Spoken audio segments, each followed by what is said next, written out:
What's up, y'all? I'm Nate G219, and this is The Hell Be Back and Better. Another one coming at you. First, hit that like and subscribe. Hit that channel if you want to help out. First of all, today is March 17th. Happy St. Patrick's Day. But for y'all that going out celebrating tonight, be careful, be careful, be careful. Get an Uber, have a designated driver. Don't be a victim. And just have a safe celebration if you do plan on attending and going to have a few green beers or whatever. I don't know, I gotta work. But it's about 4 o'clock in the morning, so this is an early one coming at you. Excuse me. But that's that irrelevance, you know. I'm so sick of this weather going up and down. I got a cold and it's just, I'm getting sick and tired of it. Excuse me. But today, I wanted to bring a story to you about something that repeatedly happened. Not just to me, it happened to me one time, but it happened to a lot of people. And it didn't fully happen to me because I had heard the stories prior to the man doing what he did. So, I was down at IYC, also known as Plainfield Correctional Facility. Plainfield, which is just outside of Indianapolis in Indiana, is a medium security unit. They got a medical center there, though. So, you know, they held anybody from the minimum of security to the maximums of security, depending on how their health is. If you've got a life sentence, a lot of times that's where you go, even though you need to be in a maximum security prison due to your charges, your time, your conviction, the heinousness of your crime. You should be back there with the big boys, but you're back here in this medium security. Now, there's a guy that I've been watching, Prince Kane. He's also out of Indiana, and shout out to you, Prince. I like your content, and we're definitely gonna have to talk. But I know he also saw a lot of weird stuff. He was in a prison, Westville, and it's one of the most violent prisons in the state of Indiana. Now, IYC, aka Plainfield, not as violent, but things do go down. But you know what? As far as contraband goes, I never once saw a cell phone while I was there. I'm not saying that there wasn't a cell phone there, but I never once saw one. And when I was behind the wall in Michigan City or outside the wall at Lakeside in Michigan City, Indiana State Prison, max and minimum security unit, there were cell phones everywhere. And a cell phone in the minimum security unit is what led me to going to the maximum security unit, where there were even more cell phones. Like 3 out of 5 cells had a cell phone. Just time out. Time in. They were everywhere. So I was at a prison. There was, since it had medical, there was a lot of weirdos. There was weirdos everywhere I went. The weirdest were behind the wall, but that had to do with mentality, the mental illnesses, and all that crap. But when I had found myself at Plainfield Correctional Facility, it was late September of 2017.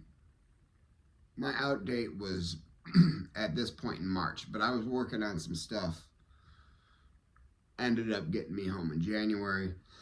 I'm not going to gloat on myself, but I had filed some paperwork by myself and was accredited for some days, some credit time. Didn't matter. I came home in January instead of March. I know it's not that long, but hey, every day counts, because you can definitely lose your life any day inside any prison across the United States, for the most part. But, so in this prison, I was in G dorm. After I was in A&O arrival, and I don't know what the O stand for, but that's where they classify you. And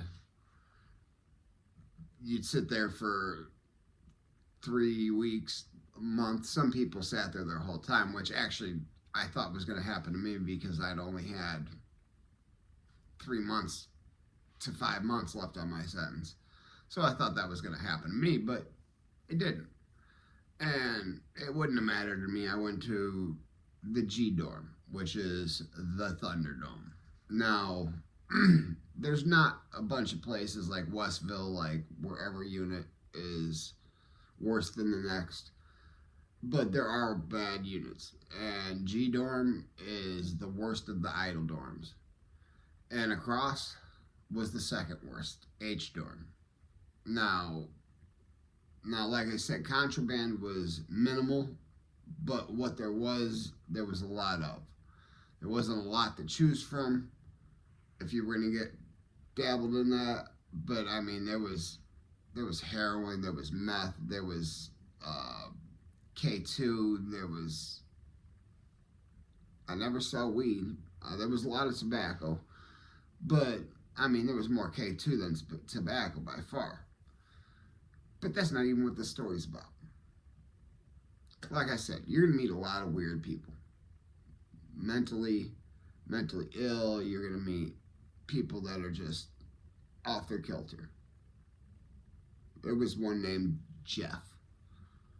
Jeffrey is what they called him. Middle-aged black gentleman, light-skinned black gentleman. He seemed like a very respectful person. But as soon as he came in, my boy T, shout out to you, T. T is, he's one of the guys. If you don't know what one of the guys means, that's fine. You don't need to know what one of the guys means. It just means he was affiliated with a certain organization. And him and I were friends. He told me, hey, don't mess with that dude. That dude's a jacker. A what? I'd always heard about these people, but I never heard of one referred to as a jacker at this point in time. They called him the Mad Jacker. So he didn't like that nickname, though. So, I didn't associate with him. Hey, man, I got nothing for you. So, one day, this man comes running out of the shower. Hey, man, that man got to, pleasuring himself. Well, I was in the shower.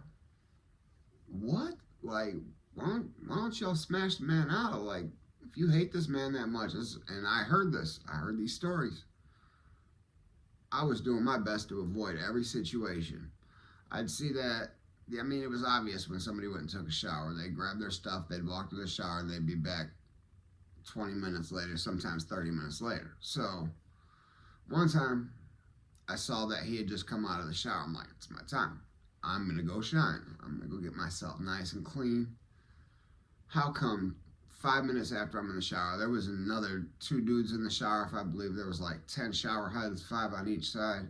So, yeah, you had a shower with other dudes. You're in prison. It's not built for luxury. How come this dude comes back in and starts just... I didn't even see the man walk in. Next thing I know, I heard... Man, Rico was on this dude. Rico beat this boy's ass.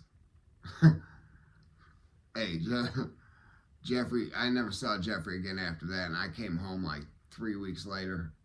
But I was so baffled. I got out of the shower as soon as it happened, and that's when I started hearing that. I'll tell you one thing. A fight in the shower, not a fun thing. And a lot of times, we start taking a shower with our boxers on because we're going to wash our boxers, because we're not going to send them out, because we're going to send our crispy white boxers out, our drawers out, and they're going to come back yellow. That's just the way it is. They got nasty well water, and it comes back dingy, stink.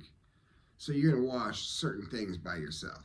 There's certain things you're going to send, but there's a lot of things you're going to wash on your own. But always remember you can walk into these weird people that are just gonna start doing random. Man, I met a kid that had taken his child out, and he was at that prison, a medium security prison, running around with the guys that are there for dealing drugs mostly, which is the original prison type of prison I should have went to, but never went to one of them level 2 medium security Thunderdorms. I went to Gladiator grad school, like Indiana State Prison behind the wall. That was, you got to be built right to make it through there. I mean, that's just facts. But hey, never forget life's choices, guys. You never know what road you're going to turn down, what kind of animals you're going to meet, etc. Because there's all sorts of crazy things going on, and all sorts of crazy people you can meet. I met some of the nicest, smartest, most humbled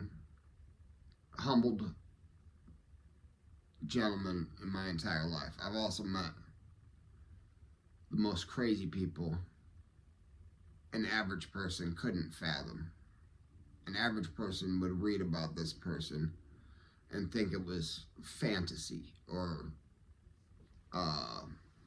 fiction. This is no nonfiction here, guys. All this is real and raw. This is true stories. This is things that'll happen in the penitentiary, and or could happen, not necessarily will happen. But I know of booties taken, people given HIV when their booty was taken. I've seen people get poked up over nothing, over rumors. Never forget life's choices, because my one wrong turn ended me. Well, I had more than one wrong turn, but that one big wrong turn, when I sold a little bit of drugs, put me in there with the wackos. And don't just think just because you don't have a bad background or anything that it can't happen to you, because it can. But hey, if you want, please hit that like, hit that subscribe, hit that channel if you want to help out.